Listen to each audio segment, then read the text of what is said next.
on the air with President Biden telling people, hey, rest assured, because so many families are asking the same question, right? Is my money safe?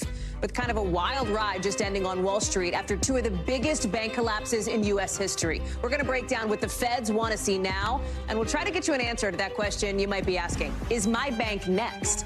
Plus, we're on the ground with whole towns pretty much underwater after a ton of rain slams California. How people are getting ready with more storms on the way.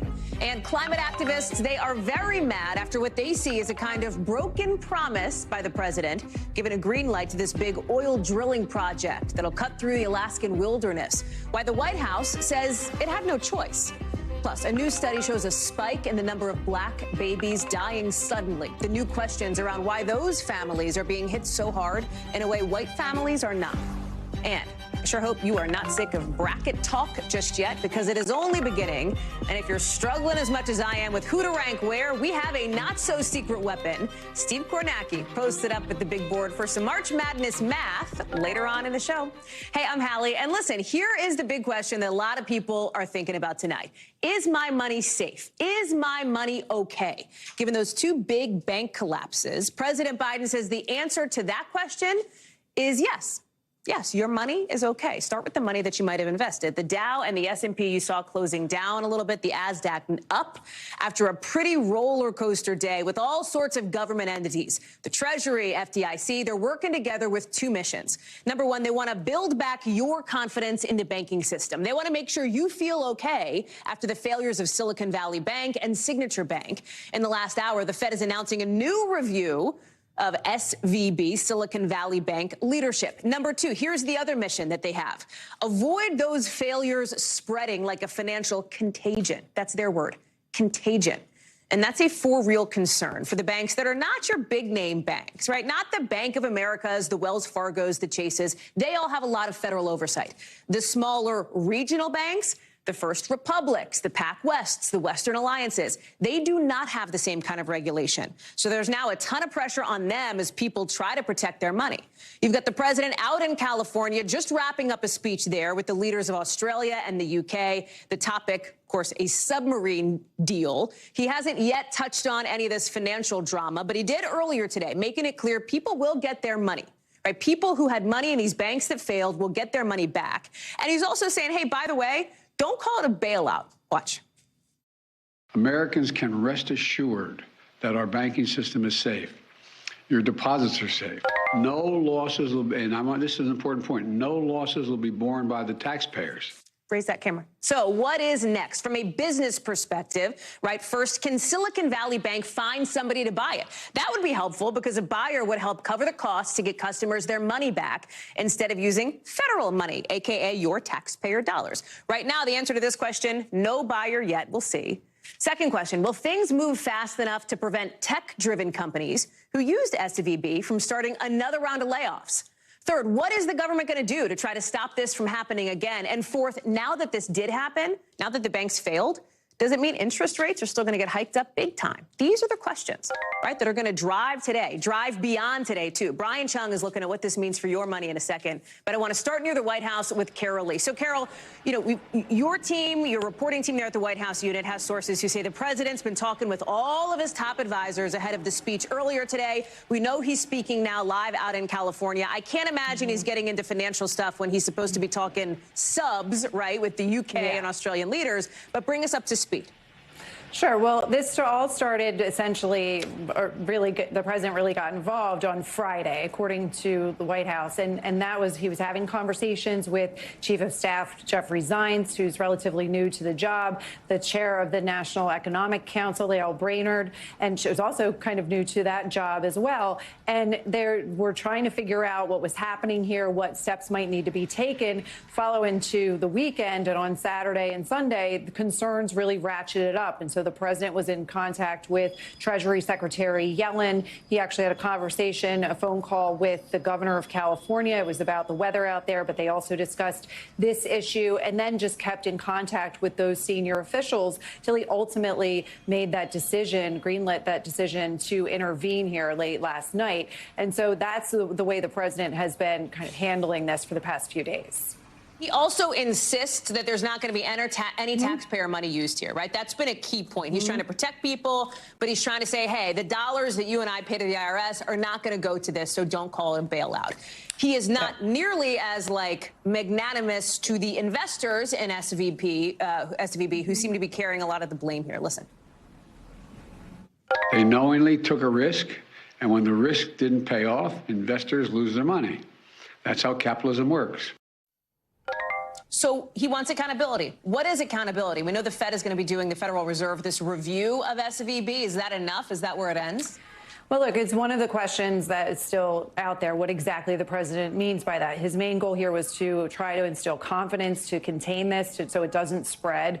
So he stepped out and he did that. But at the same time, as you said, hey, taxpayers, you're not going to be on the hook for this, number one. And also, there will be accountability. The president went so far as to say nobody is above the law. So we don't know exactly what they're going to do. The government could go back and look at, say, stock sales over the month before the banks collapse. And did executives sell stocks? Did somebody know something and were making moves in advance that others wouldn't have been privy to? Things like that. So when the president says that there's going to be accountability, he's meaning that they're going to look at what happened here and see if there's anybody who needs to pay a price for that. And at the same time, also, he's promising that there will be some new regulations. He'll ask Congress for that. The administration could take some steps. It just remains to be seen exactly what that's going to look like. Carol Lee, live for us outside the White House. Carol, thank you very much. Let me bring in Brian Chung now, one of our data and business reporters.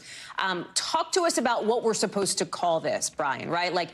Is it a bailout? Is it a backstop? There's a difference because it matters whose money is being used to sort of prop up these banks. Well, it's going to depend on who you're asking. And the press secretary at the White House was asked about this earlier this afternoon. She said it's not a bailout, that this is not 2008. And in some respects, that is true because the bailouts that we saw in 2008 ended up protecting the investors as well. They were able to at least have some shares outstanding at the end of all of that. But in this case, the deposit insurance, the Federal Deposit Insurance Corporation, as well as the U.S. Treasury and the Fed, have made it very clear that who they're trying to save here are the depositors, those businesses that had money at Silicon Valley Bank and also at Signature Bank. It's not going to be the investors and also the bondholders that were supporting this business throughout its lifetime. So that might be some of the semantic differences between a bailout and a backstop. What's also important to remember is that the Federal Reserve set up a liquidity facility emergency last night that will allow banks that are actually outside of the world of Silicon Valley Bank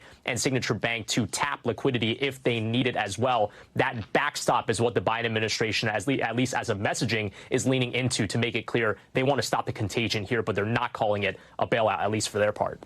I mean, a contagion, right, sounds like an infection. And I think that people hear that and they think, my God, I sure hope my bank doesn't get infected next.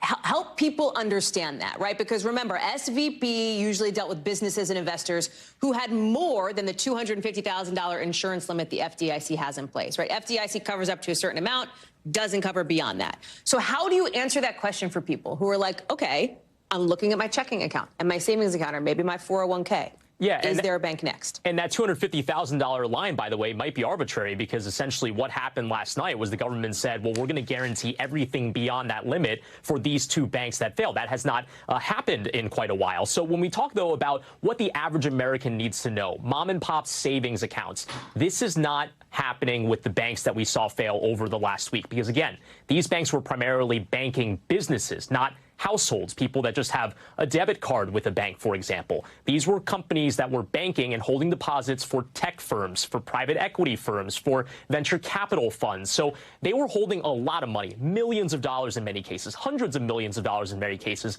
And by the way, that played into the bank run dynamics. If you think about It's a Wonderful Life, it wasn't the whole town of villagers coming in asking for $20 each. What they were asking, it was a smaller amount of people coming to the bank asking for a lot more money each. That means that fewer of those people need to be convinced that there's a problem at the bank to ultimately drain the whole thing.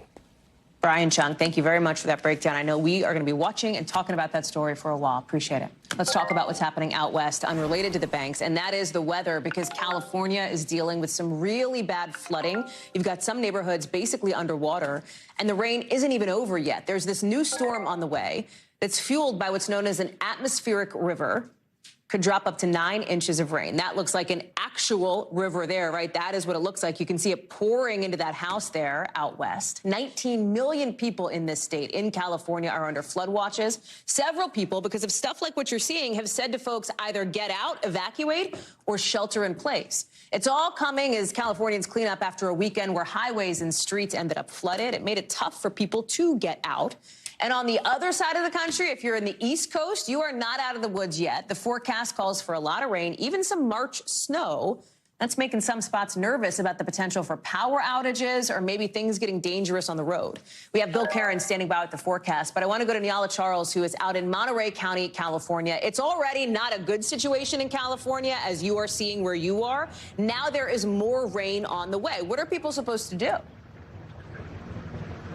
Well, here, Hallie, you can see we're in Pajaro, and behind me, the town is covered with water. Because of that, those residents were ordered to evacuate on Friday, and we've seen flooding in areas throughout Central California. Because of that, there's evacuation centers throughout the region, and those that have been told to evacuate are evacuating, but then those who are choosing to stay are using sandbags to put those in front of the doors of their homes and businesses, and are beginning the process of moving their items to higher ground inside of their properties, because, like you said, another atmospheric river is expected tonight. And the first atmospheric river that passed through here on Friday is what caused the levee to break here. Hallie? Talk about the levee breaking, because that's been, I mean, look, I'm looking at the live shot behind you there. Like, that looks better than it did, I'm sure, a day ago, but it's not ideal at the moment. Right.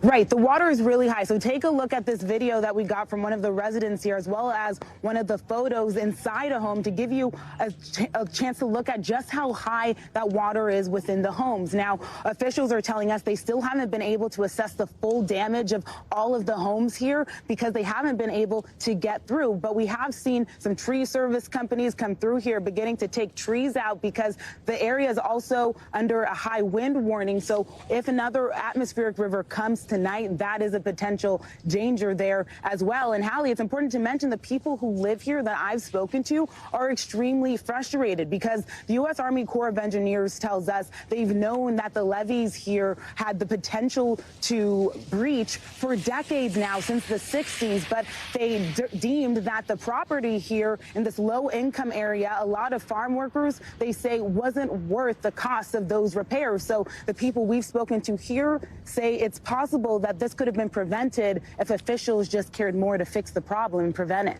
Hallie? Charles, thank you very much. Appreciate it. Let's bring in meteorologist Bill Cairns. Okay, Bill, separate storm. You've got 22 million people under winter alerts out east. This is coast to coast, this split screen here.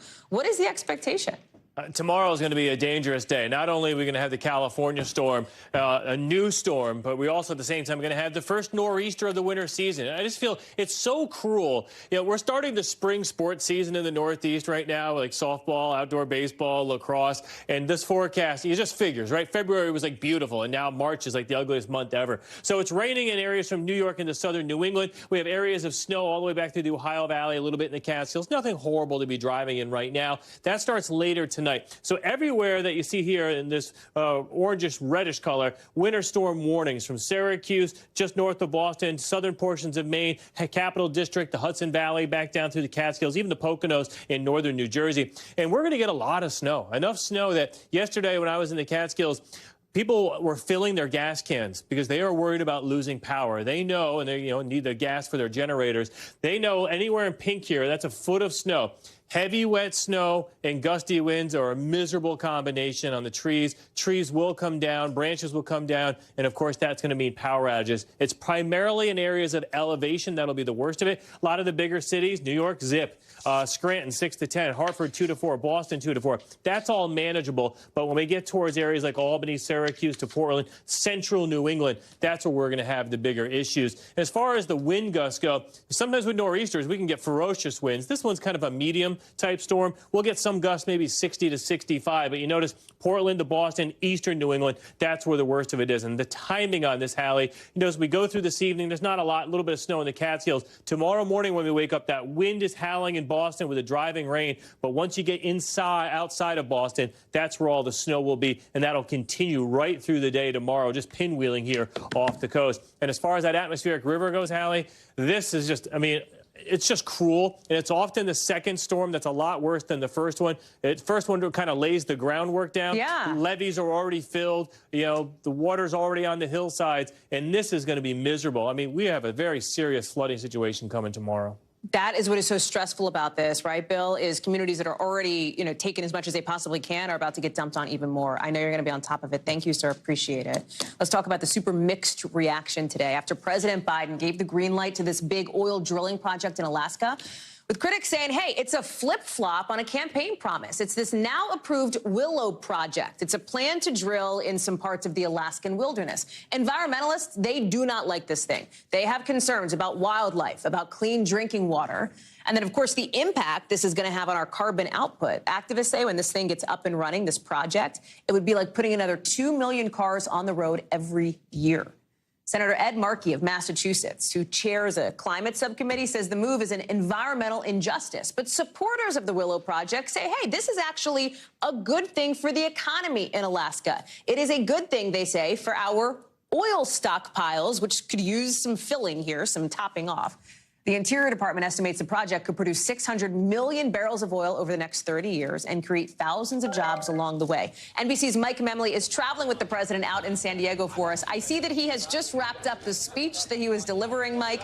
No comments on the financial drama. I have to assume no comments on this, the Willow project here. Talk about, if the president ran on a platform saying no drilling on federal lands, why is the White House now saying they really had no other choice but to give this the green light? Well, Hallie, sources with this decision are telling me that, listen, really, the president and Biden, these, as they call them, approval decisions, the regulatory process to get at a project like this online takes years. It predated President Biden's time in office. And so the lawyers in the White House and in the administration came to the conclusion that if the president were to seek to block this project outright, ConocoPhillips, which is the oil producer trying to get this approval, would likely take them to court and very likely would win in court. We've seen how the Biden administration has fared when it comes to lower court decisions. Think of the student loan decisions. Think of Title 42 and the immigration policy in this White House. So they didn't want to take a chance of losing in the end anyway. And so what the White House says they tried to do was to work with ConocoPhillips to reduce the footprint of the project that they were originally pitching. They took it down from what they call 5 drill pads, 5 different areas where they would conduct this kind of drilling in Alaska, down to 3. So they reduced the overall size of this. And then you have to take this into context as well, Hallie, with what the Biden administration, not a coincidence, announced the night before they made this decision official. Basically, the president ruling out any further new oil exploration, drilling, whatever you want to call it, in the Arctic Sea, as well as an additional 13 million acres of Alaska. So in total, 16 million acres that will now be protected. They're saying this will protect not just the natural habitats there for some endangered species, including polar bears, but also represents in sum total, with all the other actions the president is taking, the most ecological preservation of any president since JFK. So clearly trying to balance this out here against their critics.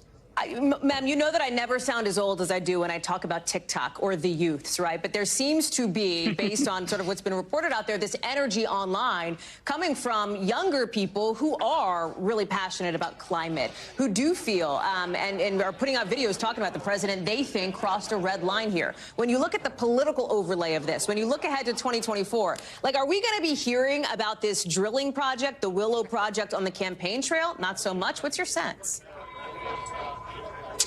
Yeah, it's always hard to predict what's going to be an issue in the midterms, the general election here in a year and a half. I will say that one of the first press releases that showed up in my inbox, Hallie, was from a group called the Sunrise Movement. They are a group of environmental activists, and I remembered their role very clearly from the 2020 primaries, when then candidate Biden was being regularly heckled by members of the Sunrise Movement, trying to pose questions to him, thinking his environmental platform that he ran on didn't go far enough. So not necessarily a surprise there that there's been been some criticism, but I think it's important as well to look at what is going to be key turnout engines for President Biden if and when he runs for re-election. They are so keen to keep his support high among young voters. Environmental issues are shown to be one of the real motivating issues for young voters, and so this will be a concern for the White House, and they're going to try to make the best case they can that the sum total of his actions, including that Inflation Reduction Act, represent real steps forward on dealing with climate change.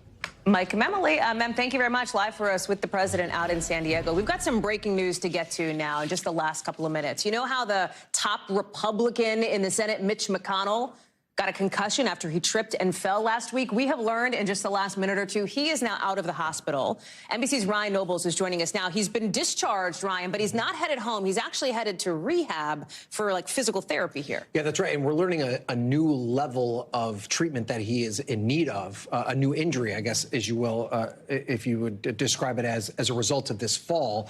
So his office is now saying that he's going to be transferred to an inpatient rehab facility before he's able to go home. And that is because he's also being treated for a minor rib fracture, which was discovered Wednesday after this fall. So not just the concussion, but now we are learning that the same night that the concussion happened, that he tripped and fell, he also broke a rib. Right. Which, if that's never happened to me, but I know people that it's happened to, that's a difficult recovery because you basically just have to be somewhat immobile just to allow the rib to heal. And it can also be extremely painful because every time you take a breath, you can often feel that injury. So he's, of course, an 81-year-old man. I'm sure that this is something that they want to be very cautious with. He was in the hospital for several days as a result of this injury that he suffered. The initial problem was, of course, the concussion. They wanted to monitor him overnight and through the next couple of days as a result of the concussion. But then he also now dealing with this rib fracture as well. So that means a period of time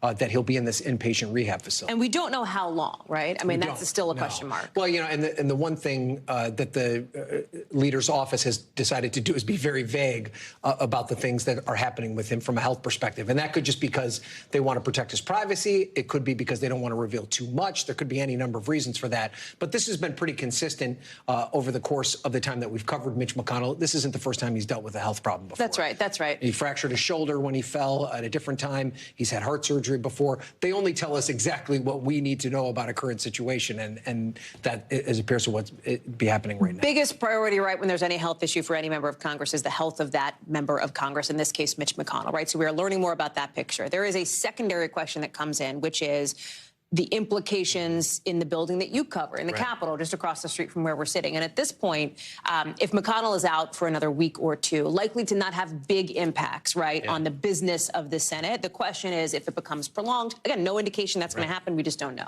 Yeah, from the very beginning, I've thought of this as a short-term impact and a long-term impact. The short-term impact in terms of just the number of votes on either side is minimal, right? I mean, there are currently 2 Democratic senators who are not able to participate in the day-to-day working of Congress, and that would be Dianne Feinstein of California, who's recovering from shingles, John Fetterman, who's still being hospitalized, being treated for clinical depression. So the margins are basically even as a result of that. The longer-term issue is that there's no one more important for Republicans than Mitch McConnell. He drives the conversation for the Republican caucus when it comes to a lot of these big-ticket things they're talking about. In just a couple of months, we're going to be dealing with the debt ceiling. There's, of course, a budget fight that's coming. No one's more important to that conversation on the Republican side than Mitch McConnell. So the longer he's out, the more difficult that becomes. Significant news tonight, though. Some answers about Senator McConnell, rib fracture, concussion, out of the hospital, going to rehab. Still some questions unanswered. And we should also point out that they're encouraged by his recovery is one of the things they say. Which is significant, again, coming from his communications director, David Popp. Thank you, Ryan Nobles. Appreciate it. Appreciate you being on top of that. People in Iowa, as we talk about politics, they are seeing a lot of the potential 2024 presidential candidates these days, also on the Republican side. You've got former President Donald Trump in just about like 2 hours from now, set to be in front of voters in the town of Davenport, the city of Davenport, in a bit. And it's an interesting split screen because he's showing up there just a few days after Ron DeSantis, the Florida Republican governor, was there. He's not officially a candidate yet, sure looking like one, sure sounding like one at this point. That's not the only split screen, right? There's another split screen for former President Trump, and that is the grand jury hearing testimony about his possible illegal activities back in New York. It's all related to alleged hush money payments the former president made to adult film star Stormy Daniels. We have just learned in the last couple of minutes that related to this case, this guy, Michael Cohen, you see him on the right, Mr. Trump's former personal attorney, has now left the courtroom where that grand jury is meeting. He'd been speaking with them. Mr. Trump was invited to speak with them as well to testify. His legal team earlier today said basically thanks, but no thanks. NBC's Vaughn Hilliard is joining us now. So, Vaughn, you are there in the room where you will see now Donald Trump for the very first time in the key early nominating state, the key early caucusing state of Iowa. He's going there now, months after announcing his run for the presidency in the first place. What's the expectation? Right, Hallie, you could say that these two things are happening parallel to each other, but maybe in the case of Donald Trump, it's more so happening perpendicular. When you're making your first trip to Iowa of a presidential campaign, you really want that to be the focal point. But instead, his former lawyer, Michael Cohen, appearing there for multiple hours before the grand jury in which the district attorney there, Alvin Bragg, is looking to potentially bring charges related to the hush money payment made to Stormy Daniels ahead of the 2016 presidential campaign. But here for Iowa, this is not one of his typical mega rallies. It's inside of a theater here in Davenport. Apologies for the bad signal in here. There's quite a few hundred, at least not, if not thousands of folks who are still coming here to the event. This is a moment here for Donald Trump. He intends, his campaign says, to focus on his new education policy proposals. But when you look at who is going to be here with him, he released some new endorsements here today, including one former congressman, Rod Blum, from just north of here, his former acting attorney general, Matt Whitaker, as well as a multitude of other House and Senate members from the Iowa legislature, one of them being the son of the Iowa GOP chairman. And then just today on Truth Social, essentially giving a head nod to Iowa farmers, saying in part that, quote, nobody in history did more for the farmers of our country than I did. People couldn't believe it. Nobody's going to win with the farmers, but Donald J. Trump will be in Iowa on Monday. Big crowd. Of course, some of the numbers that he throws out there about the benefits to farmers that his administration got as a result of the trade war that he instigated with China are not full truths, to be very clear, without getting into the weeds of all this here. But yet Donald Trump is going to make the case to a great many of the Republican Iowa farmers here that give him another shot, that at least bet that he is willing to take on the fights for them. And that is the message that he's going to try to sell here in the months ahead. And again, as he said, this comes just 3 days after Ron DeSantis appeared in this very city and was trying to appeal to the very same crowd, Hallie. A mightily pixelated Vaughn Hilliard, I assume coming to us from a typewriter out in Iowa there. But hey, we take what we can get when Vaughn is on the campaign trail, our road warrior friend. Thank you, sir. Coming up here on the show, a lot more to come, including people who are making good money are still deciding to rent their homes instead of buying. We're finding out more on that today. We'll explain why they think it's a better deal. Plus, somebody's got a bone to pick with Buffalo Wild Wings. We'll talk about the new class action suit they face in a minute.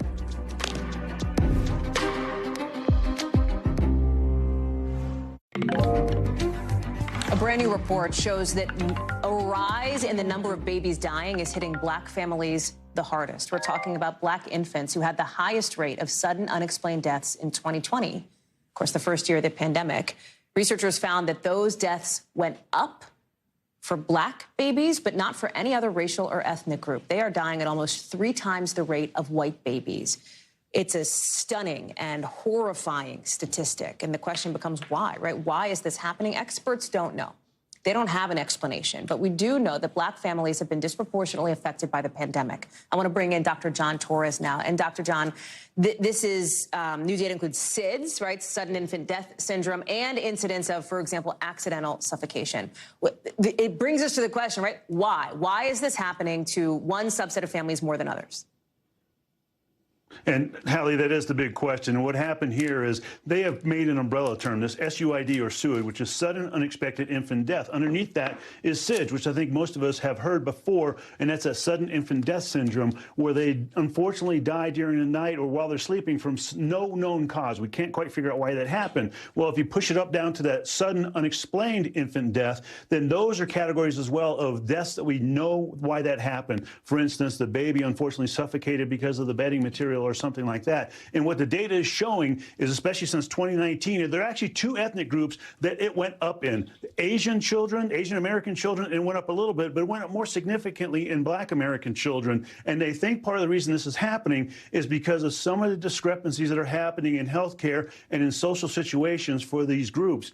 And particularly because some of the things we've seen during the pandemic happen. We've known over the last couple of decades there have been these health disparities, there have been social disparities for some of these ethnic and minority groups, but these were highlighted during the pandemic, and they think because of that, because of having less health care, because of having inadequate health care, because of having less abilities to get healthy foods and those types of situations and living more in poverty, they think this rate might be being pushed up as well. And so they're trying to find out. They know these rates are high. They know these rates have gone up in these groups. They're trying to figure out exactly why that's happening so we can address it a little bit more.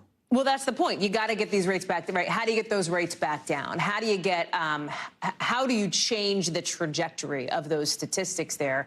One of the things that comes up, I think, when people are having this conversation is the idea of what does safe sleep look like? Because those recommendations have changed over the years. I remember when, like, my mom was raising me, it was, okay, sleep on your stomach for babies. Now, of course, the guidance is no, babies should absolutely be sleeping on their backs. Explain what people need to know. And there are a couple of suggestions that are very important here. Number one is until the child's 6 months old, have them in the room with you, not in your bed, but in their own crib in the room, because that can cut down on the incidence of SIDS. Have them in a firm mattress with no other material around them other than maybe the pajamas they're wearing to keep them warm. You don't want any soft bedding around them. You don't want any soft toys or anything else like that around them, because that can cause an issue as well. And so just make sure that the child is in that safe bedding environment, in a safe bed, and that can really cut down on the sudden infant death syndrome part of it. As far as the SUID, the sudden unexpected infant death, that can cut down on that as well, but we certainly need to address these racial disparities in the long term to make sure we get it under control, Hallie. Dr. John Torres, thank you very much. Appreciate it. Let's get you over to the 5 things our team thinks you should know about tonight. Number 1, the Islamic extremist who killed 8 people in a 2017 New York City bike path attack has been sentenced to life in prison today. Jurors were not able to get to the unanimous verdict that would have been required for the death penalty. Sayfullah Saipov was convicted after he hit on purpose more than a dozen people with a truck he rented. His execution would have been the first death penalty trial under the Biden administration, but of course it is life in prison now, we've just learned. Number 2, a federal judge in Texas has set a hearing now in this very closely watched lawsuit over an abortion drug this week. The suit was filed by anti-abortion advocates who want the judge to order the FDA to pull this drug off the market. That would be pretty significant. More than half of women who terminate pregnancies in the U.S. do so via medication abortion. We'll know more after Wednesday. Number 3, Iran's judiciary has pardoned more than 22,000 people who have been arrested for protesting the government, according to Iranian officials. This comes after state media reports that the Iranian supreme leader ordered tens of thousands of pardons last month. Iran has been rocked by a ton of protests ever since the death of a 22-year-old, Mahsa Amini, in custody of the country's morality police back in September. Number 4, the head of Germany is pretty excited about the success of the movie All Quiet on the Western Front at the Oscars. He tweeted out, "Congratulations on 4 Oscars," after the German anti-war film won awards for Best Cinematography, Production Design, Original Score, and Best International Film. Number 5, a guy in Chicago is suing Buffalo Wild Wings over what he calls false advertising about the chain's boneless wings. He says they're just chicken nuggets. You can't call them wings, so he's filing a class action lawsuit about it. Question is, of course, has anybody determined whether buffaloes actually have wings in the first place? To the housing market now, where today we are seeing mortgage rates finally starting to creep down a little bit, down 6.6%, down to that, I should say, after they got to like a recent high just last week. It comes as people are having a tough time buying a house, especially people who are trying to buy a house for the very first time. That's forcing more people to push off buying a home and keep renting, including people who make a lot of money. The number of renters who make more than $150,000 a year went up by nearly 90% from 2016 to 2021. I want to bring in Sam Brock to break it down for us. What's interesting is, like, these are people who are probably considered high earners in many of the cities where they live. They're not buying. They've determined, hey, that's not a good use of my money. I'm going to keep renting. And mortgage rates aren't really making the case compelling for them. Yeah, Hallie, I found it shocking when I talked to a family in that very situation where they made almost $200,000 a year. And it's not like the calculation was, this isn't a good use of our money. They couldn't afford what was on the market at the time. Mortgage rates, you think, Hallie, obviously it makes a difference, but just how much? Incredibly exemplary here. As you mentioned, the mortgage rates for a 30-year fix right now at about 6.6%. A week ago, they were at 7.05%, which is to say, over the course of 1 week, if you're buying a $500,000 house with a 20% down payment, 30-year fixed income, or excuse me, 30-year fixed mortgage, it is now $128 cheaper per month today, Hallie, than it was 1 week ago, which is, a couple of meals potentially for your family, could be a gym membership, part of a mortgage, part of a, I should say, a lease for a car. There's all these different ways to calculate it. But the reality is that's one factor. Home prices have also exploded in so many cities like Miami, which were prohibitively expensive to begin with. And now all these people come moving down to the south, Texas, Florida, Atlanta, Georgia. There's so many cities that have been impacted by this. And then just the lack of affordable housing makes it a massive crunch. You're right. I mean, you've just laid out all the reasons why this is so tough, Sam. And I know you're going to be joining us next hour to talk more about this and introduce us to some of those families. Sam Brock, will be seeing you again in just a little bit with that in-depth look at the struggles that first-time homebuyers are facing in the start of our new series here on this show called The American Dream. That's coming up in just a bit. Also coming up here in this hour, it looks like China is trying to take on a new role in the war in Ukraine. What we're learning about Beijing maybe trying to play peacemaker. Could it actually work or no? That's next. So this camera with radioactive material in it is missing in Texas. The search is on. We've got more on that in the local. But first, China is now stepping up its push to kind of play peacemaker in Ukraine. The Chinese president, Xi Jinping, reportedly planning to head to Moscow as soon as next week for a sit-down with the Russian president. Xi Jinping, the Chinese president, is also said to be planning a virtual meeting with Ukrainian President Volodymyr Zelensky. So he's trying to meet with each of these leaders, perhaps to negotiate peace in Ukraine. And there's a lot of skepticism around that because it's not like China is an unbiased participant in this whole thing. Remember, Beijing came to help Russia, basically ramping up trade with Russia after the invasion of Ukraine, even as the rest of the Western world, we should say, as the Western world put in place pretty tough economic sanctions. Keir Simmons is joining us now. What's up with this new diplomatic surge by China? What's the goal here that we may not see right at first blush? Well, Hallie, you set it out pretty well there. If you're into your geopolitics and judging by the intelligence of your viewers, I'm betting many of them are, then there is a lot to get into here. Look, China is already a diplomatic power in the world. Just last week, it mediated a deal between Saudi Arabia and Iran.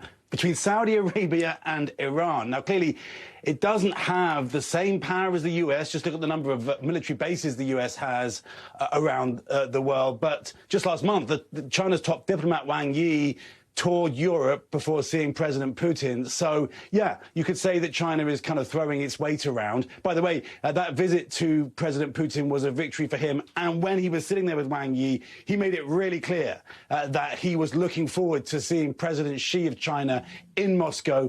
So now it looks like that's going to happen. At the same time, President Xi will speak, as you mentioned, with President Zelensky, we think. What does this come down to? There is competition for global support between the U.S. and China, and that really, I think, is the big picture, if you like, the meta picture about the geopolitics that we're watching. I mean, it's fascinating stuff here. Real quick here, the incentive that Zelensky has to speak with Xi, meaning the Ukrainian leader to the Chinese leader. Would he do it? Do we think he would? Oh, yeah, I think he will. He's asked for it. I think, to be honest, his main incentive will be to persuade the Chinese not to send weapons to Russia. That's right. The China put out a 12-point peace plan last month, but, that included, while it included respect for sovereignty, it also had veiled attacks on NATO and attacks on U.S. sanctions, and it didn't directly call for Russia to withdraw. So, I think that there will be talks, but I'd be surprised if China is able to mediate some kind of an armistice or even a peace deal between Russia and Ukraine at this point. There is a question of reputational rehab here, right? Because our Lester Holt sat down exclusively with the UK Prime Minister, who is obviously in the United States, as we talked about earlier in the show, to meet with President Biden. I want to play for you what Rishi Sunak and Lester had to say, part of this conversation. Watch. Is China a threat? China represents the biggest state threat to our economic interests, for sure, and is a systemic challenge for the world order. Now, that's why it's important that we take steps to protect ourselves against that. So in the UK, we've recently blocked hostile investment in sensitive sectors like semiconductors. That's an important thing to be doing. And we will continue to do what is necessary to keep our country safe. What's interesting here is that the Biden administration has tried to frame it as like, hey, we want to compete with China, sort of constructive competition. We don't want conflict with China. And here you have China coming in trying to like negotiate some kind of a peace deal, despite the, as you point out, clear skepticism from a lot of parties on this. Yeah, but not necessarily skepticism from the global south, Hallie. And that's, I think, one of many points you can make here. One of the things China is doing is trying to message to those countries, South America, Africa, those increasingly important countries, hey, we're good guys, we're mediating, despite the fact that clearly China is on Russia's side and all but name. That message, I think, is being heard by some countries. So that's just another piece of the picture. Look, I think one of the questions here, and we could talk for hours on this, but one of the questions here is if Ukraine makes big gains on the battlefield this spring, what will China do then? If Russia is really under threat, because it does want Russia to stay powerful, while at the same time it would like to see, I think, some kind of a deal, an armistice, because, of course, not least, its economy depends so much on Europe. Keir Simmons, it is a fascinating conversation. We could talk for hours. We won't, but we could. Thank you so much. It's great to see you. Appreciate it. And, of course, you can see, after the show, you can see more of Lester's exclusive interview with the British Prime Minister. That is tonight, 6:30 Eastern on the Nightly News, wherever you watch your local NBC station. Coming up right here on NBC News Now, AI has given us another reason to not believe everything we hear, how voice cloning works, and a demo after a break. Plus, we finally have our answer to a question we asked on Friday. What one Arizona city will call itself now to honor Taylor Swift's Eras Tour? We'll explain in the local.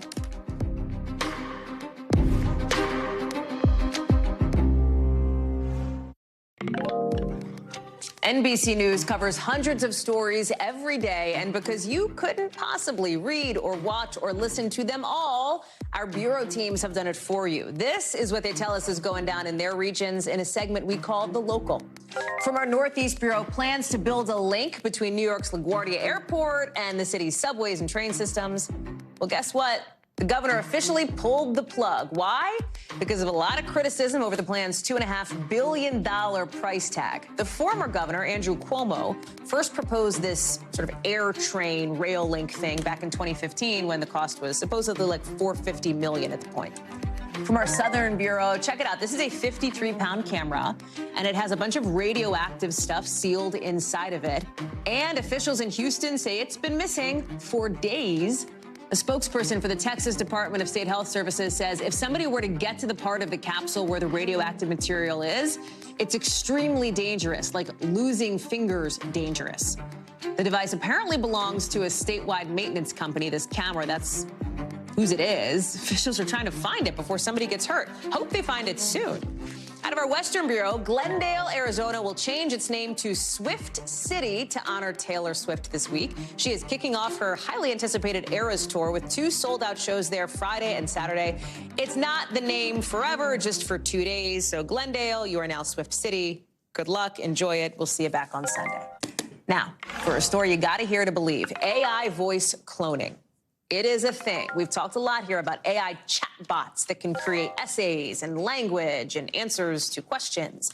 Well, now AI products are becoming more and more capable of creating very realistic sounding versions of people's actual voices. And you might be thinking, I don't know what you're thinking, actually. You might be thinking, maybe that's kind of cool. You might be thinking, isn't that kind of dangerous, potentially? Maybe there's been these reports recently that scammers are using this AI voice cloning to impersonate somebody's family member and then scamming people out of money. Or they're using AI voice cloning to make deep fakes of politicians and celebrities, which only throws some logs on the whole misinformation fire. Gotti Schwartz is joining us now with an inside look at all of this tech. So, double-edged sword, positive and negative. Talk to us about the good and talk to us about the bad and your experience seeing all this stuff. Well, let's start with the good, because my experience when I first heard it was pretty positive. I thought it was great, and here's why. Let me, hold on, I got a song pulled up on my phone. I'm going to hold it next to the microphone. This is the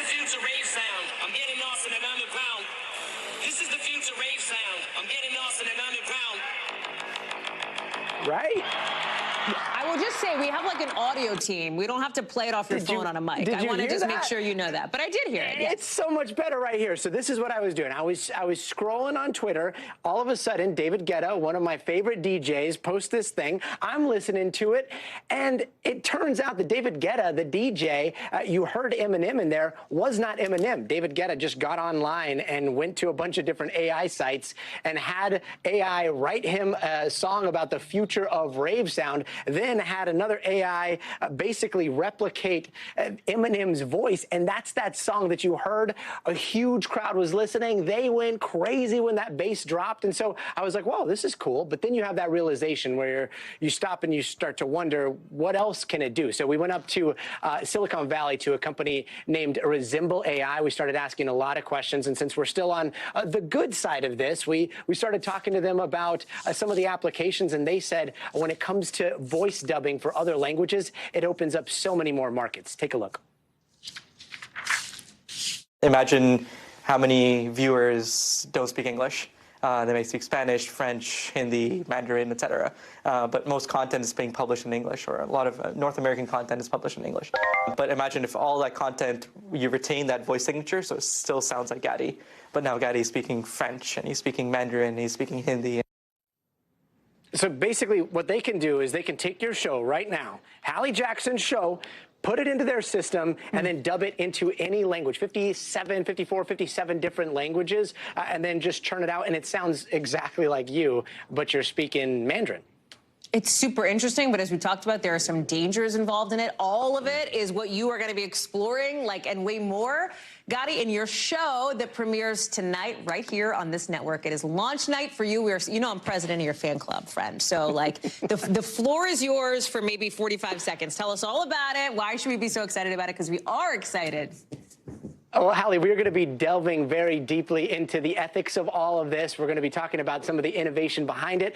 And then when it comes to the show going forward, we're talking the future of everything, Hallie. You know how stoked I get about all things innovation, tech, science.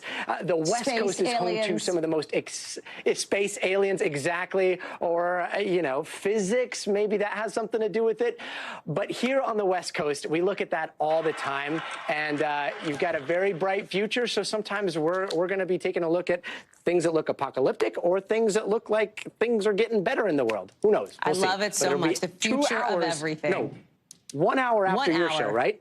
That's right. 1 hour every night after Hallie Jackson. Ed and Tom Yamas. So it's me, Yamas, you. People need to commit that order to memory because we'll see you every night right here on News Now. We're so excited for your friend. Good luck. Have a great show. Break a leg. Stay tuned now, man. Do not miss it tonight, 8 o'clock Eastern, 5 o'clock Pacific, importantly. All of it that you just heard from Gotti laying it out. We are psyched for our pal. Coming up here on this show, it is that time of year again. Fill out your brackets. If you have not already, guess what? We've got a secret weapon. His name is Steve Kornacki, and he's doing some data stuff like he does so well. Stay with us.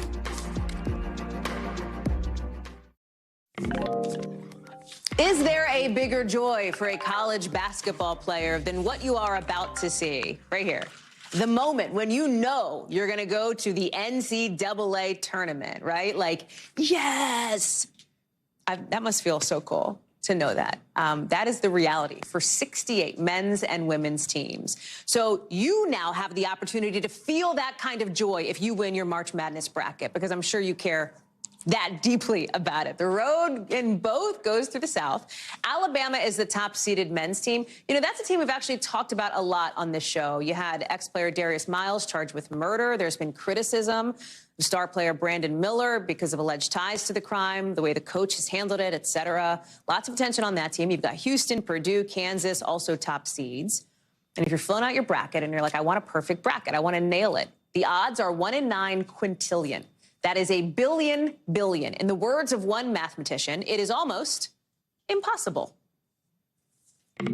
But we are talking math. That is not my strong suit. It is Steve Kornacki's strong suit. Steve, it's so good to see you. You are there at the big board, not wearing your politics hat, but wearing your basketball hat. Walk us through, you know me, I know nothing about basketball. Help me help my bracket. Go.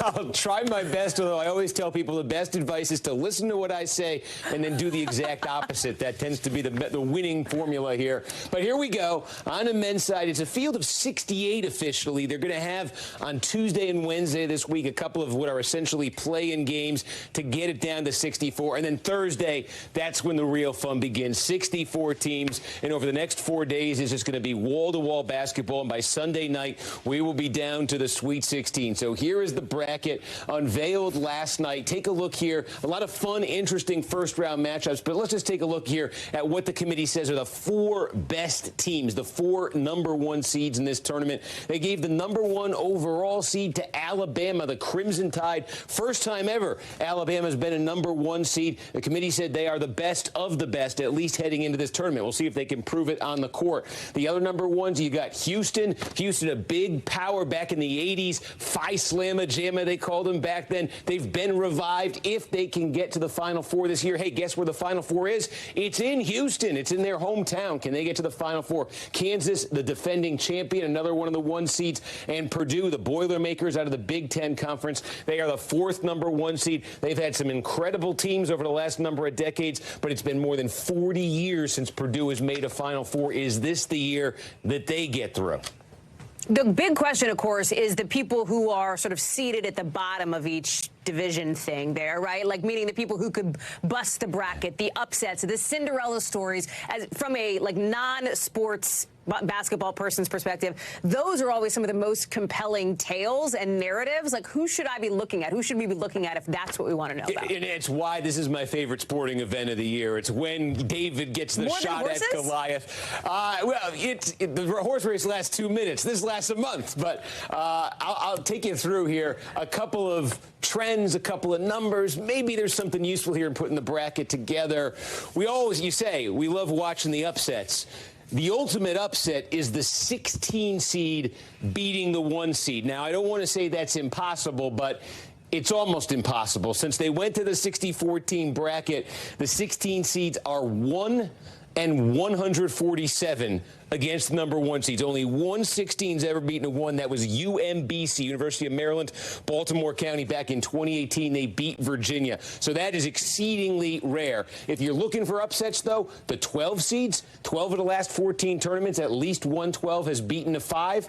And when you're looking at the ultimate national champion, the cream does tend to rise to the top. Basically, 2/3 in the modern era of national champions have been #1 seeds.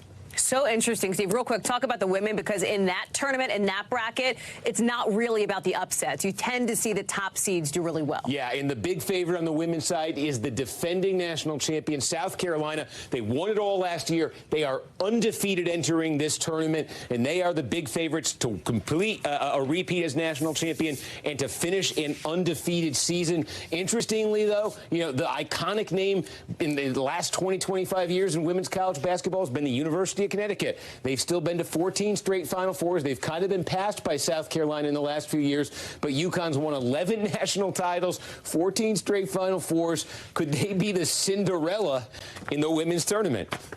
Hilarious to hear UConn called a Cinderella, and I at least do know that from my former local news days in Hartford. Steve Kornacki, I look forward to directly plagiarizing your bracket in the days to come. Please send it to me. Thank you. You got it, Hallie. Thanks a lot. Some people like a bracket. I prefer the snack it. Either way, more to come on that. That does it for us this hour. We got a lot more coverage picking up live right now.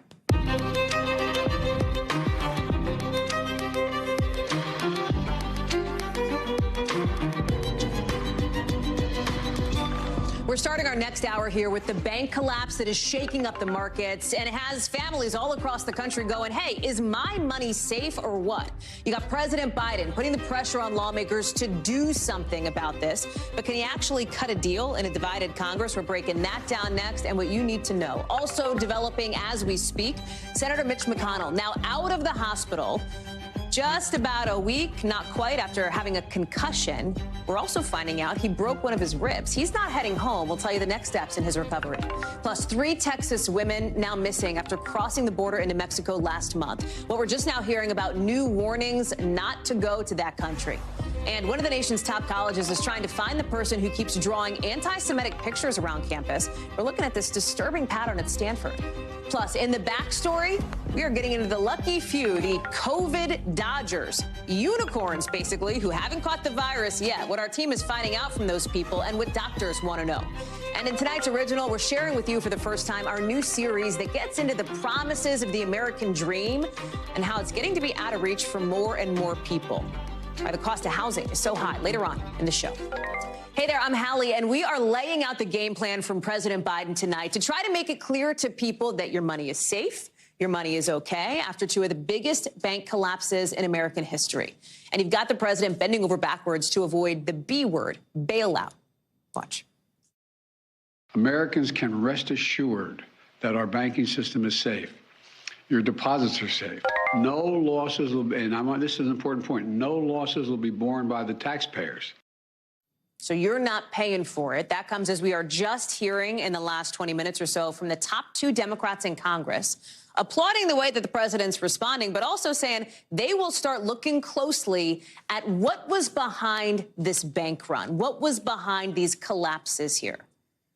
Right now, as we speak, you have the Fed promising an investigation and all sorts of government entities, the Treasury, the FDIC, working together with two missions. Number one, build back your confidence in the banking system. Make sure you feel okay after Silicon Valley Bank failed and Signature Bank did as well. Number two, the second part of the mission here, try to avoid those failures spreading. Like a financial contagion. That's the word they're using, contagion. And that is a for real concern for the banks that are not your big name banks, right? Not the Bank of Americas or the Wells Fargos or the Chases. They all have a lot of federal oversight. We're talking about the smaller regional banks, the First Republics, the PacWests, the Western Alliances. They don't have the same kind of regulation. So there's a lot of pressure on them as people just try to protect their money. It's hitting the money that you might have invested. You saw the Dow and the S&P closing down today, the NASDAQ up, but like the whole day was a roller coaster ride in the markets. We don't know what the next few days are going to be like. And for the next few weeks even, we have a few key questions. Can Silicon Valley Bank find somebody to buy it? Why does that matter? That would help because if somebody buys it, that would cover the cost to get customers their money back instead of using federal money, like your taxpayer money. Right now, no buyer. We'll see on that. Second question, are things going to move fast enough to prevent some of these tech-driven companies who used SVP from starting another round of layoffs? Third, what's the government going to do to stop this from happening again? We'll get into that in a second. And then fourth, now that this did happen, now that the banks failed, does it mean interest rates will still get hiked up big time? I want to go to Jake Ward in Menlo Park, California. And Jake, evening time now for us here on the East Coast. And here's what we know, that the Biden administration, the president, the White House, they're trying to chill everybody out. And you've got the Fed and these regulators saying, we will investigate and figure out what happened here. Walk us through what the next couple of days are going to look like. Well, you know, Hallie, standing right here in front of the Menlo Park branch of the Silicon Valley Bank. In a way, we were sort of watching a microcosm of what you were describing. We were watching FDIC officials trying to calmly communicate with the people who were lined up outside these doors, trying to figure out how they were going to get liquid again, how they were going to get their money out. And so over the coming days, we're going to see, of course, the continued, direct, specific fallout from this bank. But also, it's this contagion word that you used, which is absolutely the right one. It's this question of, are other regional banks going to fall prey to the same kind of panic that we saw overtake this bank and then Signature Bank after it? Can the steps that the Biden administration has announced get in the way of that panic, head it off, and remind enough Americans that if you just have less than $250,000 in a bank account, and that's most of us, then you are fine under FDIC insurance? It's trying to keep everybody calm. That's going to be the theme of the next couple of days. That is going to be the theme of the next couple of days. The other theme is going to be like, hey, let's not have this happen again here. We know that Silicon Valley doesn't love regulation. Interestingly, the CEO of Silicon Valley Bank behind you was one of the big voices during the Trump administration when they in Congress rolled back some key protections for banks like this that may have ended up stopping this collapse. Do you get the sense there are lessons learned here? You've been talking with CEOs, too, about this, about what the last couple of days have looked like, et cetera. Well, what many CEOs who did business with this bank have told me that they had very specific practices that made them both a very good place to do business. If you are a startup, they would offer you credit lines of credit that no other bank would. They'd give you, as a founder, a mortgage on a house when no other bank would give you a look because your numbers are so weird as a tech founder. But at the same time, they also had some practices that made people very, very nervous. And in the end, the real question here is, what were the various external factors at work as well? You have to remember, this is a bank that had a relatively small number of customers, each of whom had accounts that were enormous, because this is where these tech startups would put their VC money. And then you have to remember, that's a really tight community. Those people are all in each other's DMs. They're on Slack together. Once they start panicking together, that panic spreads like wildfire. And then moving your money out of a bank like this is something you can do on your phone in the elevator. The speed with which this took place is a big part of it as well. What the lessons are here, how we can prevent this from happening again. I've been talking to as many people as I can about it. It is not clear yet, but we do know that SVB had some very particular practices, and those are unlikely to be replicated by bigger, more traditional banks, Hallie. Help me understand this, Jay, because you've said you've been seeing people like lining up at the door of SVB. What are you talking to them? Like, what are they going in and being like, writing, trying to get their money out? Like, what's up? It is an amazing parade of humanity. It is both people coming in to try to figure out, where their personal deposits have gone, whether their payroll checks have cleared, all the way up to people getting out of Ubers, carrying laptops with the logo of their company, obviously executives at that company trying to come in and figure out what the next steps are. So a wide range of humanity from the tech startup sector here, Hallie. Glad to have you live on the ground there. Jake Ward, thank you very much. Appreciate it. Let me bring in Ryan Nobles on set here because, Ryan, the Senate comes back tomorrow. The House is out all week. You heard Jake lay out this question of regulation. Right. The two top Democrats in Congress, as we said, say, hey, we are going to look at the causes of this. The Fed's going to look at the causes of this. Okay, fine. Yeah. Good. Do the postmortem. Figure out what went wrong. What are they going to do for the next time this could happen? And it's something Republicans never want to go down the road of, especially if they deregulate. Like more regulation. They are not the party of more regulation. Yeah. And we just actually just got an interesting statement from Senator Katie Britt, who's took Representative Richard Selby's job from Alabama. She's on Republican from the Alabama. Banking Committee, and a very smart young senator who is really putting the blame on the people in charge of monitoring this stuff, saying that, yes, there are practices in place that should have prevented this from happening. And the issue here isn't necessarily more laws to prevent this from happening. We just need to enforce the existing laws on the books. But is it the fault of the people who, as she says, might not have enforced the existing laws, or is it the fault of the people at, meaning the feds, or is it the fault of the people at SVB? Isn't that one of the central questions? So I'll read to you a bit about what she says here. She says, we have more questions than we had answers. This actually comes off, they just had an all-senators briefing a few minutes ago where they were So they're just walking off the hill, walking out of that room basically on the hill. Right. Okay. And she says, we have more questions than answers. Why did regulators not see this coming? Did Silicon Valley focus on ESG, distract them from their fiduciary responsibilities? To translate that in plain English, this is the woke banks thing, the environmental protections and things along those lines, where some of these banks were using that as an investment strategy. To be clear, this is some criticism that those on the right have leveled at some of these financial institutions, saying you're focusing too much on what they see as like a wokeism as it relates to environmental investments and not enough on the best investment strategy. And then did how much extra money this is, I think, what's going to become the big issue on Capitol Hill as time goes forward. How much extra money will local community banks, in her case, in rural Alabama, have to fork over to fund the administration's plans? And one of the things that President Biden said this morning was no taxpayer is going to have to pay for this. He said that, yeah. That's true. But instead, what they're going to ask is the industry to come together to try and prevent this from a run on the banks, essentially. So that means the money's got to come from somewhere. And so ultimately, consumers are still going to have to pay for this in one way, shape, or form. And what I think you probably have universal concern about on Capitol Hill is the idea that the big guys are going to find a way through this without any kind of real penalty again. And so I wonder, there's definitely going to be a conversation about preventing this from happening in the future. But also, I think you're going to see the conversation center around how or what can we do to penalize the people that made the bad choices here. There shouldn't be any golden parachutes, right?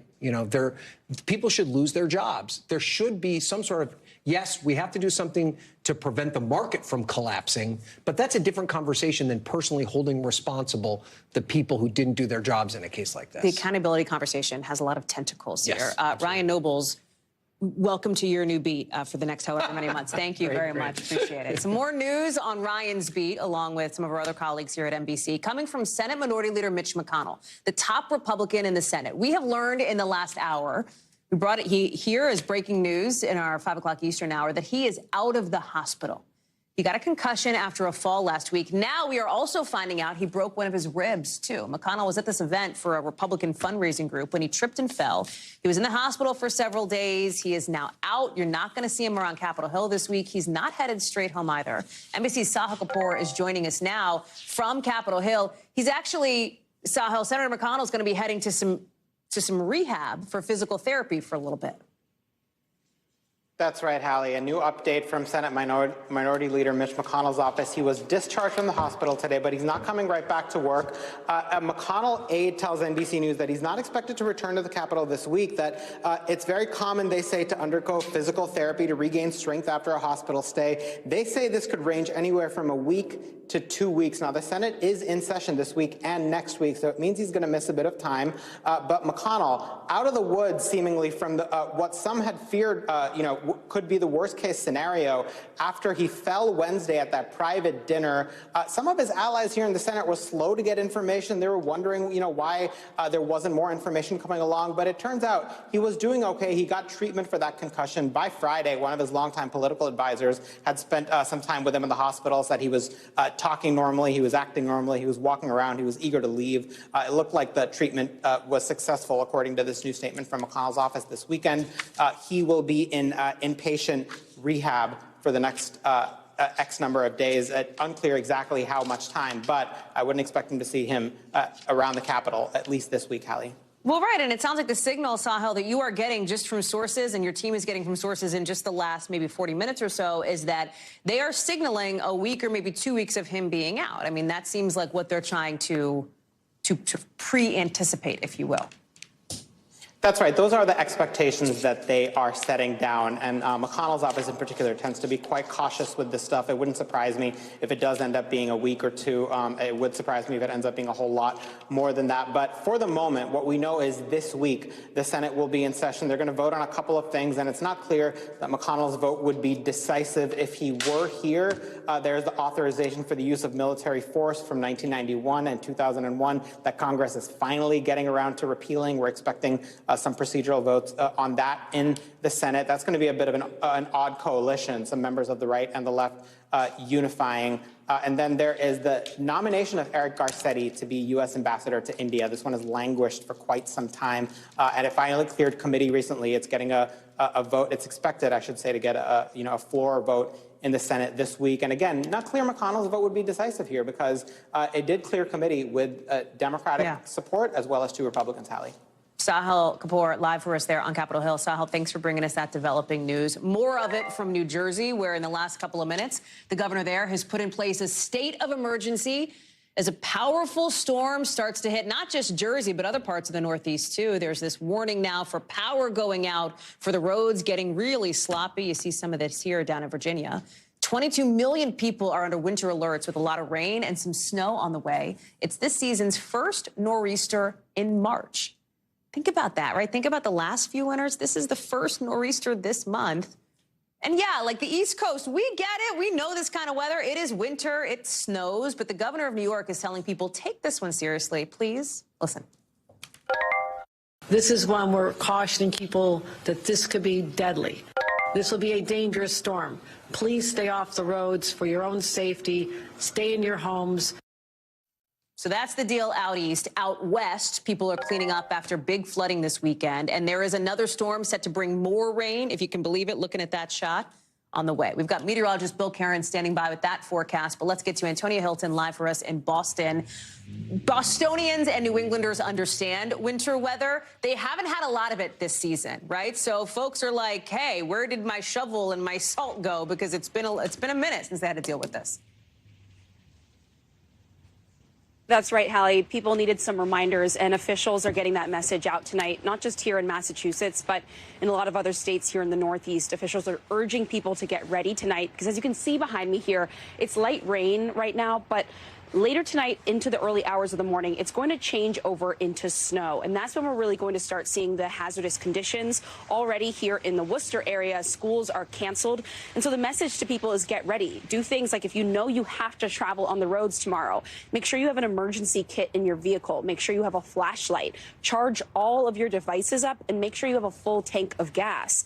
And then if you are planning to try to still make it to work tomorrow, be prepared for a reality in which it's going to be difficult on your morning commute and potentially difficult in the afternoon as well. They expect the snow, the heavy gusts of wind, so we're looking at potentially 55-mile-per-hour winds here, for that to be sustained throughout the day tomorrow. The storm warning goes into effect tonight at 8 p.m., but it lasts until 8 a.m. on Wednesday in this area. And so people really need to make sure they have the supplies, that they understand school might not be operating in their area as normal, and that very likely you're going to be seeing things like trees that have been knocked over, power lines could be down. And so people need to be ready for reality, not just in which it's difficult to travel, but in which they might not have power at home. So that's really what people they're trying to urge people to get ready for tonight, as it looks pretty calm at the moment, but likely by, certainly about 12 hours from now, it's going to feel different here in the Northeast, Hallie.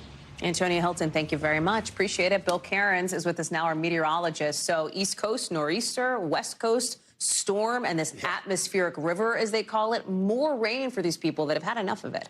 Yeah, and that live shot in Boston was like, the calm before the storm. I mean, totally. we should do a side-by-side 12 hours from now. And she'll be sitting there trying to stand up in the wind, about 50, 60-mile-per-hour wind gusts in that location in about 12 hours from right now. So let me take you to the west, because I think if we're going to have major headlines about a lot of problems, maybe destruction, injuries, hopefully not fatalities, but it's likely going to come from our latest atmospheric river event. And this one is going to target central and southern California more than the last one did. As an example, Los Angeles only had a little less than an inch of rain from the last atmospheric river event a couple days ago. They're predicting 3.5 inches of rain in Los Angeles. If you know anything about Los Angeles and about rainfall, that is a ton of rain. That'll be one of the rainiest storms we've had in Los Angeles in a couple of years, maybe even 10 or 15 years possibly. So that's gets into the very serious conversation. So we have something that we call here the flood risk map. And this is the slight risk, moderate risk, high risk. It's rare. We don't get many high-risk days. We had one with the last atmospheric river, and that's why we had those flash flood emergencies. And they just issued these high-risk areas almost for the exact same spots, the foothills outside of Fresno, just north here of Porterville, and then from Santa Barbara right along the coast here. These are the same areas that got nailed with the last storm. And even Los Angeles is in the moderate risk of flash flooding. So we are calling for 3 to 6 inches of rainfall in Southern California. Huge possibility, mudslides, debris flows from any of the burn areas in the last couple of years. That's going to be an issue. And just city flooding, too. They just don't have the infrastructure for that much amount of rain in that short a period of time. And yes, we will get the feet of snow in the high elevation. Now turning to the developing nor'easter just off the coast, a couple lightning strikes with it here. Just shows it's a strong storm getting bigger. A lot of rain now. Tomorrow morning is when the colder north winds factor in. And we're not going to get a big snow event. Boston, Hartford, New York City, none probably. It's interior sections inside the 495 loop here outside of Boston, all of the Hudson Valley and all of the mountainous areas. Hallie, the story coming out of this tomorrow at this time when we talk, we'll be talking about power outages from the 60-mile-per-hour winds. And you think of a pasting heavy, wet snow and then gusty winds, that's a lot of weight on those trees. And that's the problem, power outages, falling trees. Bill Cairns, thank you very much. I'm sure we'll talk again tomorrow. Appreciate it. Right now, 3 women from Texas have been reported missing after crossing the border into Mexico to sell clothes back in February. And there is so much mystery around this case. Nobody has heard from them in 2 weeks. Officials are still looking for them. Remember, we're learning about this right after those 4 other Americans were kidnapped by a cartel in Mexico. 2 of them killed in what was apparently a case of mistaken identity. It comes as folks are planning some big spring break trips in Mexico, but officials in Texas are giving some new warnings, telling people, hey, maybe think about not going, I should say. With the state's Department of Public Safety pointing specifically to the risk of cartel violence. I want to bring in Guad Venegas, who is joining us now. Let me start with these missing women, Guad. What else we know about them and whether or how that links to this new warning not to go to Mexico. Hallie, so we know that the women crossed into Mexico on February 24th.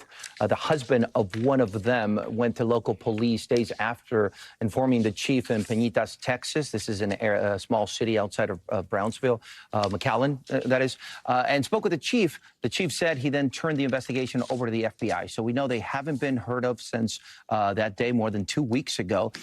State authorities in Mexico say they are investigating.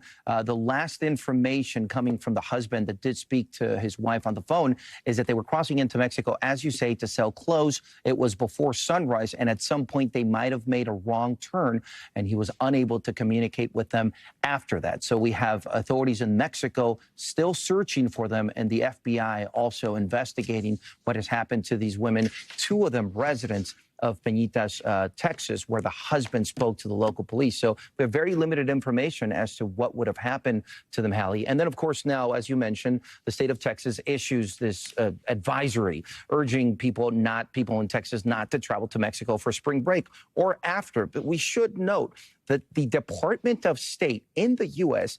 is in charge of sending these advisories to Americans. So it's unusual to see a state issue this to its citizens. And if you go to the website that the Department of State has, where they pretty much categorize states in Mexico, 1 through 4, indicating the level of dangers for Americans, they have different levels for Mexico. So the Department of State isn't telling Americans not to travel to Mexico. There's a few states, 6 of them, which the U.S. Department of State asks Americans not to go to. But the hotspots, Hallie, is important to say, like Cancun and Cabo San Lucas, are not in those areas, although the Department of State does ask Americans to exercise caution when going into these areas. And, of course, look at the website to find out more details, Hallie. Well, it's an important distinction, Glad, you're right, because I think when people think of spring break, right, I think they do think of places like Cabo, for example, or like Cancun or whatever.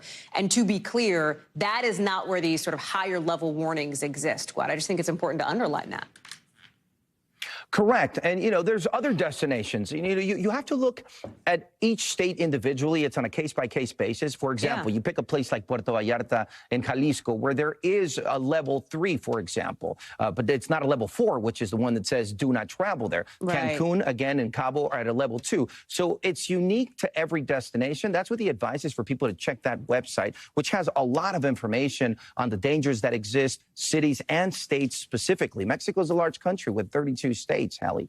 Sure is. Glad Venegas, thank you for that. Appreciate it. We'll talk soon again. We got some breaking news just coming into us from New York. Convicted terrorist Sayfullo Saipov was just sentenced to life in prison rather than being given the death penalty after he killed 8 people on a bike path in Manhattan in 2017 after running them down with a 6,000-pound truck. The jury did not come to a unanimous verdict. They would have needed that in order to sentence him to death. This was the very first death penalty trial in the Biden administration, kind of a big test for the president, who campaigned against the death penalty during his last run for the White House. That's why a lot of people had been watching this case closely beyond just why they'd be watching it closely anyway. NBC's Ron Allen is joining us now. Tell us more about this, right? What happens to Saipov next? Life in prison? Is he getting moved? Where does that go? Yeah, life in prison, and my understanding he'll spend 22 hours a day in a cell by himself. Unclear exactly where he is going. This was quite a traumatic event. It was the worst terrorist attack in the United States since 9/11 when it happened. And it was a Halloween afternoon around 3 o'clock. And I remember running over there, not knowing what was going on because there were reports of a terrorist attack. And during the trial, it was revealed that he planned to do this on that day because he thought there would be more people out, more children out. There's a school very close to where this attack happened, and that, in fact, was the case. Prosecutors wanted the death penalty. They said he showed no remorse, that he was doing this because he wanted to join and be a martyr for ISIS, the terrorist organization. One thing that may have been very influential during the sentencing phase was his family testified, and his father got very emotional on the stand, essentially pleading for his son's life. And again, the problem for the prosecution here, the challenge for them, is that there hasn't been New York State does not have a death penalty. There hasn't been a federal execution here in many, many years. And so there was a lot against the prosecution trying to get the death penalty. And we didn't hear from the jurors. And we didn't hear from any of the survivors or the victims' families just yet to see how they feel about it or what exactly they wanted this. It was a really emotional trial, but it ends a chapter that was just very traumatic here for a lot of people in the city of New York. And this, as we sort of alluded to in the introduction here, Ron, as you've laid out so well, I think the jury deliberation on this sentence is what would have happened had they decided on the death penalty, because the White House would have been really facing something that this president has not yet had to face in his time in the office. Well, there's essentially a moratorium on executions since the Biden administration came to power. There were a number of executions during the Trump administration, several in the closing days of the Trump administration, and all that has essentially been put on hold. Prosecutors are still arguing for the death penalty in cases that are held over from the previous administration, but there's been a number of cases that have been pulled back or changed as well. It's a bit complicated, but the bottom line is that the Biden administration seems determined not to have a policy of execution. So when the next one will happen may well depend on who wins the White House in 2024. Ron Allen, thank you very much for that. Coming up here on the show, a brand new report showing a big spike in unexplained infant deaths. Why it's hitting one group harder than any others next. Plus, a month after the mass shooting at Michigan State University, the school is rolling out a bunch of new security changes as students get back to campus. We're going to tell you about them coming up in the 5 Things. Stay with us.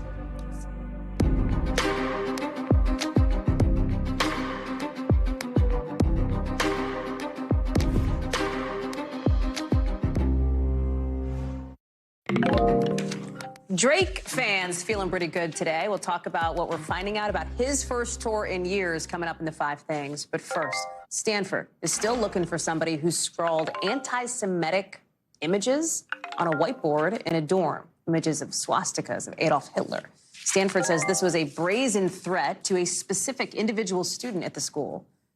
With this incident coming as the FBI reports a big spike in hate crimes in its latest report. It's up nearly 12% from 2020 to 2021. NBC's Ken Delanian is joining us now. There are many things that are problematic about this happening at Stanford, right? Or anywhere, Ken, but specifically, this is part of a disturbing pattern at this school. What else do we know about that, this investigation at Stanford?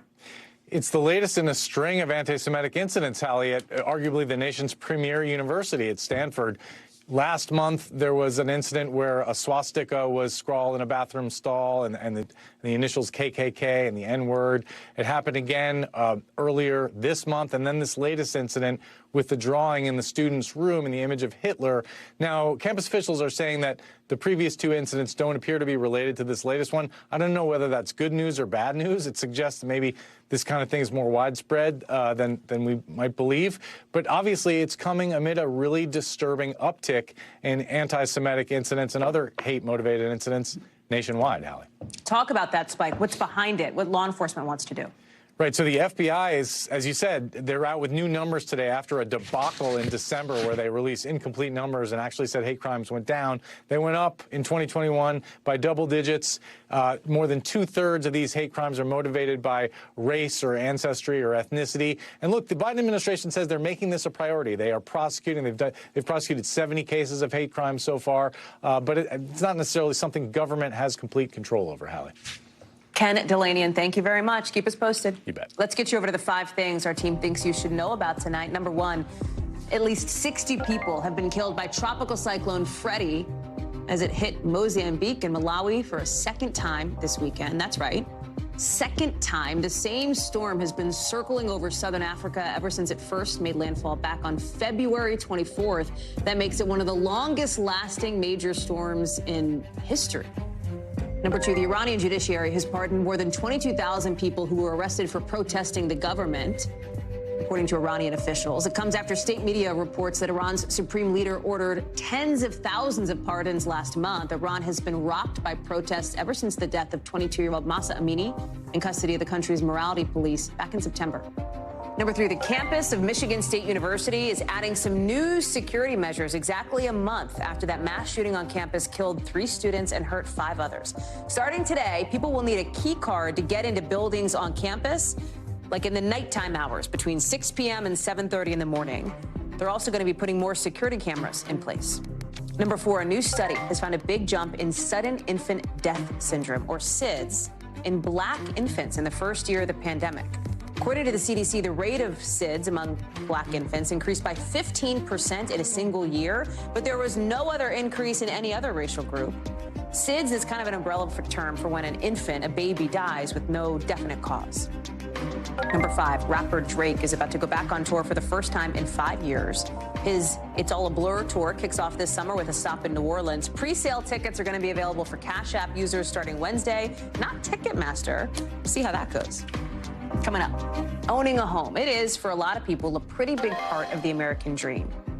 But for a lot of people, it's also becoming very hard to get. We take a look at the dynamics of what's going on in our new series in tonight's original.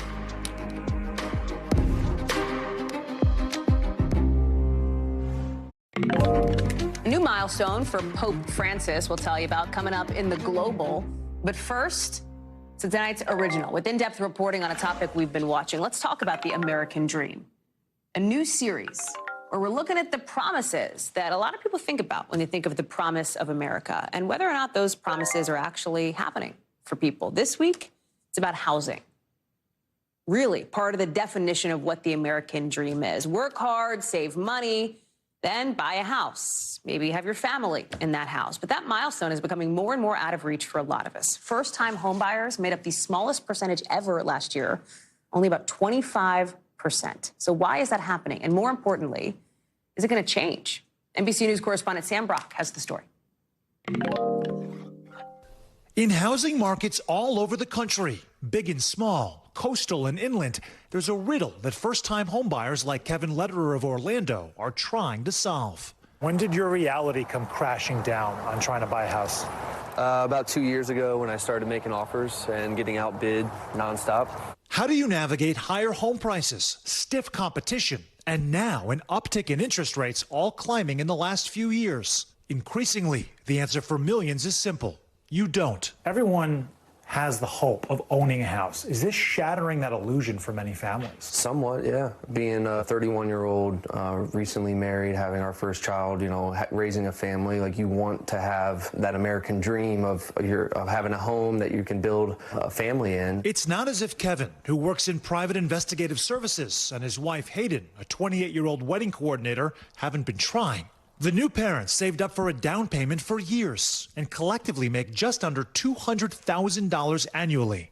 Still, it's not enough. The typical first-time home buyer, the share actually dropped to the lowest level we've ever recorded in our 41-year history of the report. We also saw that the age jumped to the highest we've ever seen before. To give you some better perspective, just over a quarter of homes sold between July of 2021 and the end of June 2022 were purchased by first-time buyers. That's a dramatic drop from the historic benchmark of 40%. And the average age, normally around Kevin and Hayden's, is now up to 36. Housing experts say part of the problem can be traced to rents soaring along with inflation, sapping savings, as well as the fact that first-time homebuyers aren't facing an even playing field. First-time homebuyers, they do not have home equity to begin with. And we know that repeat buyers, they do have home equity. They already have a house. All of these factors have thrown a wrench in many plans, along with geography in Kevin's case. The top two states for new residents are Texas and Florida, and a flood of new people means more demand and higher prices. Before the pandemic, the same sort of houses that you were looking at, that you were unable to buy, how much would they have cost? $250,000, $275,000. Now, how much are they now? Close to $400,000. And the younger generation needs more help than ever to get a down payment. The latest National Association of Realtor numbers show more than a quarter are staying with friends or family to save for a down payment. And the majority are making sacrifices, cutting back on luxury goods, clothes, and entertainment to save up. But it's unclear if first-time homebuyers might catch a break in the market as mortgage rates have fluctuated. But industry experts are predicting 30-year fixed mortgages are expected to drop by the beginning of next year. That allows for more buying power. Also, we see less competition in the marketplace. So those bidding wars and the lines out the door to see one home and timed entries, those are really ideas of last year. A tidal wave of obstacles could finally show signs of turning. I would have thought I would have bought a house by now. I would have already invested into that. But the hope is that we can get the house that I think that my family and I deserve. And that is a glimmer of optimism for this couple and so many like them who just started their search at the wrong time. I want to bring in Sam Brock, who is live for us now. Sam, it's such interesting reporting here, and I think people might wonder, there's a lot of factors that go into this, right? Where people live, who they are. Are we seeing this kind of across the board among all first-time home buyers, this issue? Certainly when it comes to background and ethnicity, we're not, Hallie. The National Association of Realtors crunched the numbers and found that communities of color are absolutely disproportionately be impacted by these headwinds. And when you dig a little bit deeper, it's for different reasons. The African-American community, for example, almost 1 out of every 2 buyers in that community is doing so for the first time. So when you talk about who's being sidelined, African-Americans are over-indexing on not being able to access homes right now. Asian Americans is another example here. Many of them live in very high cost of living areas. Think Northern Virginia, the San Francisco Bay Area. So they also are being priced out.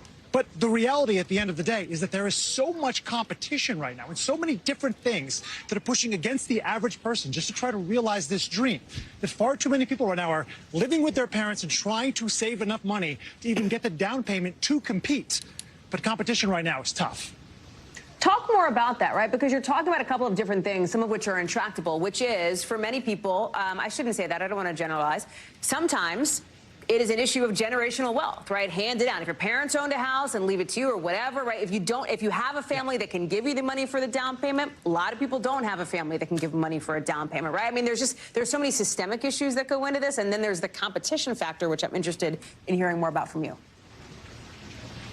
100%. So let's talk about the competition factor first. According to the National Association of Realtors, last spring, it was about 5.5 bids per home listing. Now, that has come down to about 2 or 3. But when I was talking with Kevin and Hayden, they told me there was one house that was reasonably priced in Orlando. Everyone seemed to want it. There were more than 50 bids on one house. How are you supposed to compete in that environment unless you're an all-cash buyer and going way over asking? And to your point about generational wealth, yeah, exactly. If you have parents that can help you, or also, this is a key point too, home equity. If you already have a house, you have that nest egg that you can transport with you to bid on another house. That's a huge leg up. But if you don't, if you're just starting from scratch, with the rents the way they are right now, it's sapping people's savings. They don't have the money to compete. And that's why it is not an even playing field. Yeah, it is not for the faint of heart when you're talking about things like waiving contingencies, waiving inspections, waiving financing, which a lot of buyers want to see, or sellers for competitive bids. Sam Brock, it is a fascinating look at all of this. Thank you for kicking off our American Dream series for us here on NBC News Now. Appreciate it, pal. Coming up here on the show, the International Criminal Court reportedly saying they're going to open a couple of war crime cases tied to Russia's war in Ukraine. We're getting into those new accusations of child abductions next. Plus, a huge rescue push in Brazil after a deadly landslide. We've got more in the global next.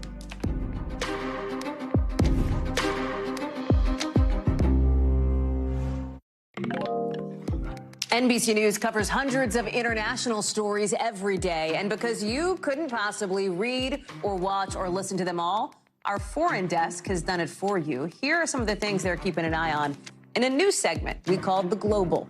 In Brazil, at least 8 people have been killed after heavy rain, a lot of rain, led to a landslide in the city of Manaus. Rescue workers spent today looking for survivors in what was left here. At least 3 people have been rescued, according to some local media reports.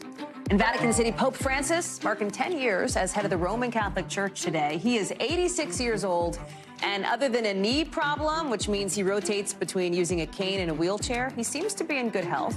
The Pope has said he'd step down if his health issues got bad enough to affect his work, but also said he thinks popes should try to reign for life.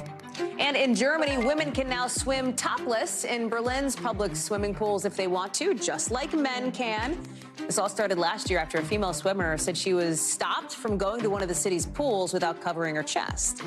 Officials said she was discriminated against, basically, so the move now is considered a step forward for gender equality there. The International Criminal Court is getting ready to charge Russia with war crimes connected to the invasion of Ukraine, according to the New York Times, citing current and former officials with knowledge of that decision. It would be, if it happens, significant news. The Times says the ICC plans to open 2 separate cases accusing Russia of abducting Ukrainian kids and of deliberately targeting civilian infrastructure. They're also expected to put out arrest warrants for several people, according to the paper. We've reached out to the ICC. They said they are not commenting on this report. NBC News has not independently verified it. If it happens, the cases would be the first international charges to be brought forward since the start of Russia's war in Ukraine. The Kremlin has denied accusations of war crimes, but investigators internationally and from Ukraine say they've been collecting evidence of those very things, they say, since the invasion's early days. Keir Simmons is joining us now.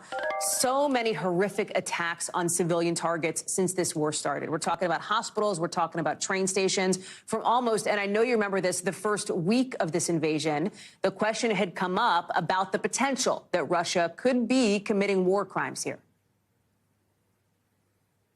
That's right, Hallie. And then 6,000 kids, 6,000, and the Ukrainians say it's more than that, said to have been taken, potentially forcefully taken to Russia and put in orphanages when they aren't potentially orphans.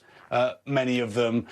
Look, I mean, it's really, really heartbreaking, the stories that you hear from Ukrainian parents who talk about wanting to reach their kids, maybe managing to get through with a phone call, their children going off on a school trip and then never coming back.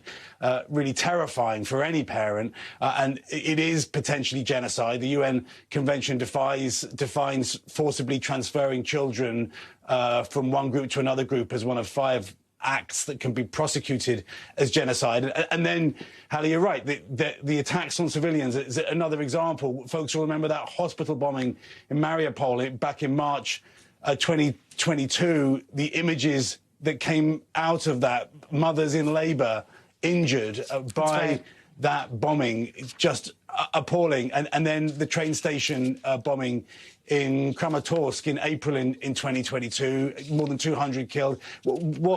How do those things relate? Well, because you look at those targets and you say, how can that possibly be a military target? Russia claiming there are soldiers there or kind of military installations, but it pretty quickly became pretty clear that was really just a fig leaf, if you like. And look, the Genocide Convention defines genocide as crimes committed with intent to destroy in whole or part a national, ethnic, racial or religious group. And so, the moving of children or the targeting of civilian infrastructure, those people think are defined in that way. And that's why we're hearing that there will be potentially this prosecution. What would the accountability factor be here if, in fact, Russia were to be charged with war crimes? In other words, what are the chances of a conviction in this instance? How significant is it that this is even being discussed?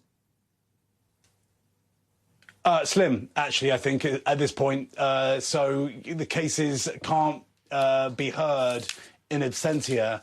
And, of course, Russia is very unlikely to send its own officials for a court hearing like this. I mean, I suppose it's possible to imagine, a turn in the war where Russia has no choice, but that would be pretty extraordinary. Anything can happen in war, frankly, but that would seem unlikely at this stage. There is the potential being talked about, Hallie, that Vladimir Putin himself could be charged.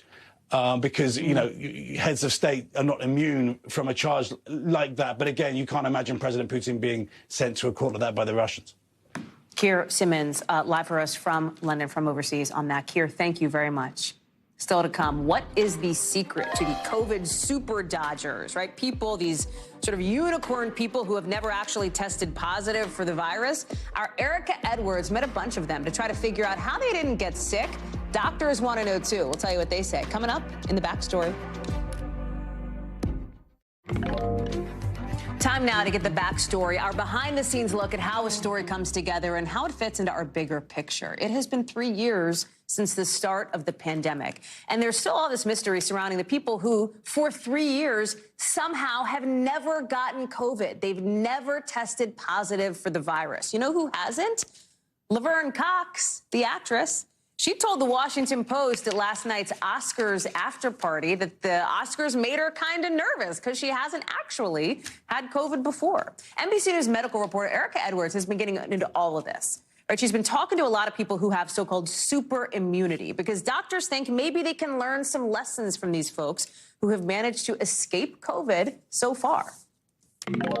Let's bring in Erica Edwards. And Erica, it was so interesting to me to hear that you basically, after publishing this story, got hit with a flood of emails from people who were like, hey, you found these other unicorn people who have never gotten COVID, right? You call them people who had Houdini-like success at escaping infection. What are you hearing from them? Why were they so responsive to this? I think that they were responsive because people are craving hearing something that's positive, reading something that's positive about COVID. Now, as far as where I found those unicorn people, I went where they all live, which is Twitter.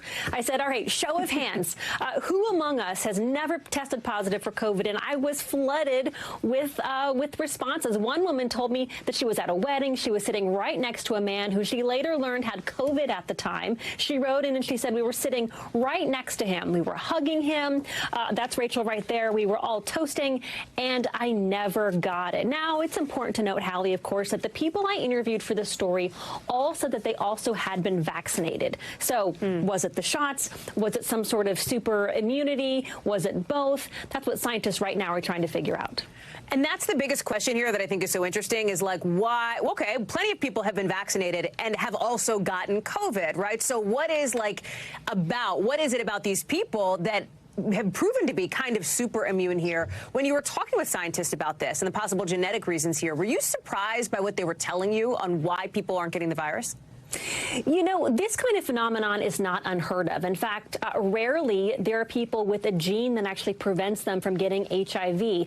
But right now, scientists are really enthusiastic about trying to figure out what's going on with these people.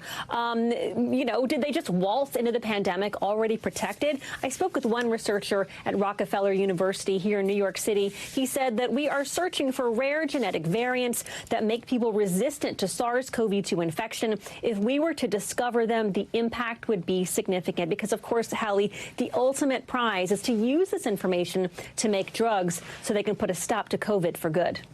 That would be the end goal here. Erica Edwards, great to see you. Thank you so much. Appreciate it. That does it for us for this hour. We'll have more for you here tomorrow, same time, same place. It is great to see you. More coverage picks up right now. Thanks for watching our YouTube channel. Follow today's top stories and breaking news by downloading the NBC News app.